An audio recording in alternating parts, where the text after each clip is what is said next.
I think one of the lessons from this is learn to adapt quickly to the changes, especially if you're in a brand new platform. Things are going to change every day, every week, and you need to be on your toes and being able to play with the new rules.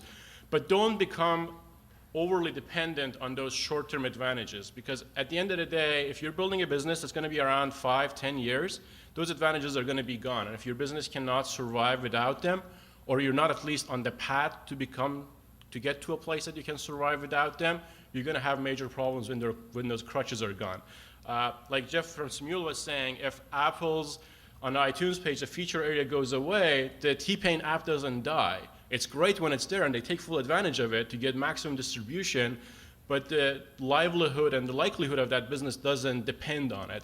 And I think one of the mistakes that a lot of people make on app platforms is really getting closely tied and not having backup plans, not having other ways of doing things if those crutches are gone. An example of this for our universe, when we were starting on Facebook, it used to be that any app that was on Facebook could have a viral coefficient of above 1, which meant you get more than one user for every user that came to your site, which meant you would explosively grow for free. It was great for a while it lasted, and we took pretty good advantage of it to be in that position and get to a network good that got critical mass without massive marketing budgets. But at the same time, thinking that that's going to last forever is just wishful thinking. And if you don't prepare for it going away, it's going to really hurt you badly. Another thing that I think relates to what I talked about getting emails from users is assuming that the platform is going to forever give you the unlimited ability to reach their users through them. If it makes sense for their business and for their users, they're going to continue to do it, but do you want to bet all of your business on that, or do you want to have mitigation plans for working around it if it doesn't happen that way? And this ties in again to what I mentioned, establishing a direct relationship with users.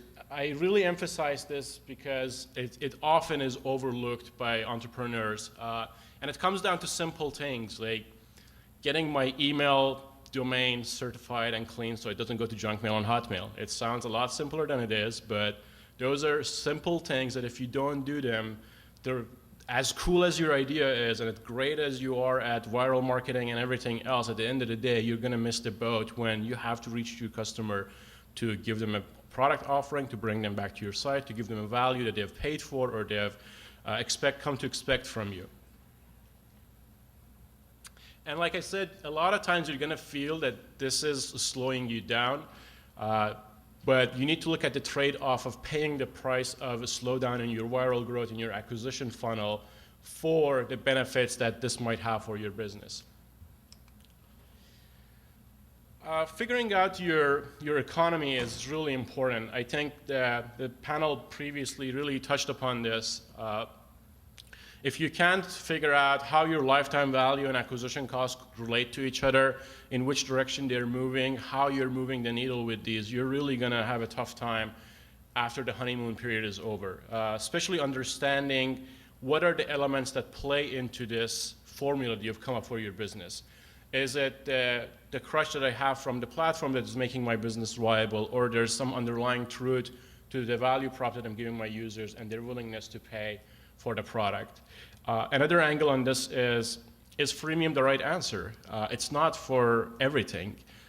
Paid is not the right answer for everything. Like the panel previously, again, I discussed this at extent, but for some businesses it makes sense to be paid. Everybody should pay for those services. Just the system, the dynamics of that product, that service doesn't lend itself to free.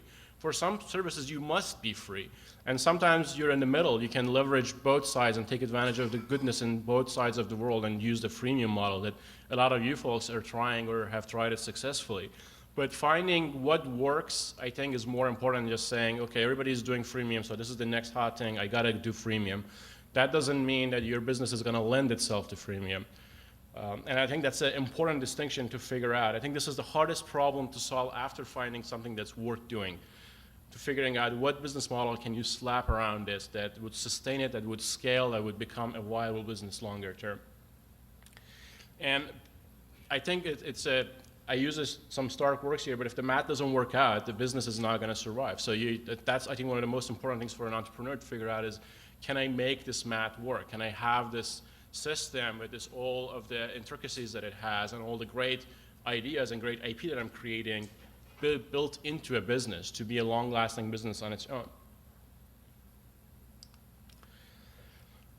Experiment, experiment, and experiment. I think this is not just important on open platforms. I think this is a generic thing, especially on the web.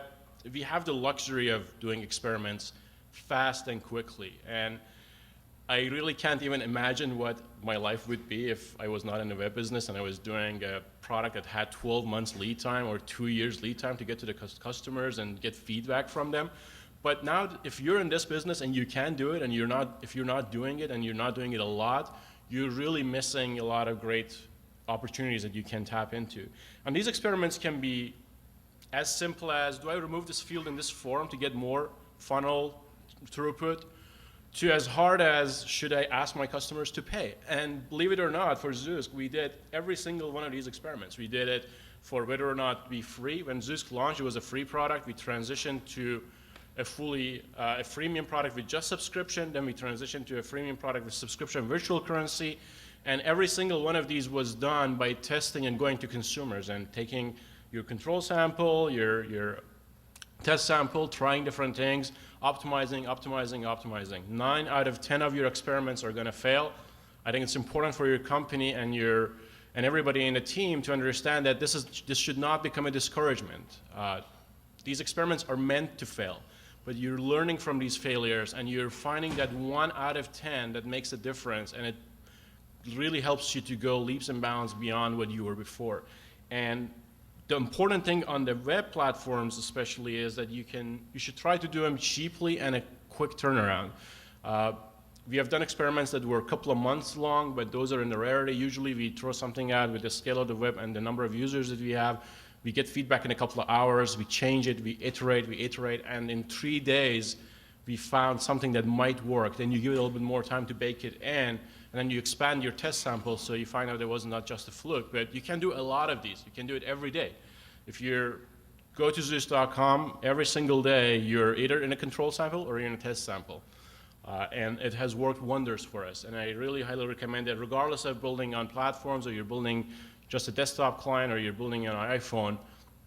If you have the luxury of doing experimentation and you're not doing it, I would really think twice about it and build the infrastructure to enable your team to do this on a daily basis.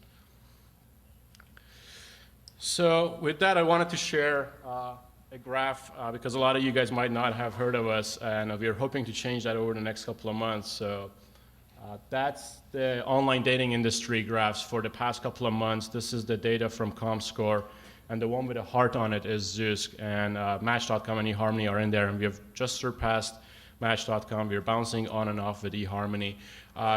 Really, I think the moral of this story is the original question was, can you build a viable business starting from an app platform? I don't want to say you can build a viable business by just staying on an app platform. I think you really need to set your aspirations higher, but they can be great beachheads for what you're trying to do. But we really came into an industry that was stagnant for 7-8 years because the barrier to entry was go find $100 million, build a product, really go against Match.com and TV ads, get enough people to use your product so the next user can actually find value out of it. And if you told me this was possible 6-7 years ago, I would say no way. The Facebook platform was one of those unique opportunities that I think happens every couple of years, if you're lucky, that gives you that type of distribution. iPhone and iPad has opened up another beachhead for a lot of folks that have done similar things to go against established players, start from nothing, start from low capital, just experiment, give feedback to users, build it out, and eventually you can do things like this. And we're hoping to make this graph go even higher and higher, become the first global player in online dating space. But the short answer to that question, is it possible? I would say yes, and it's worth trying.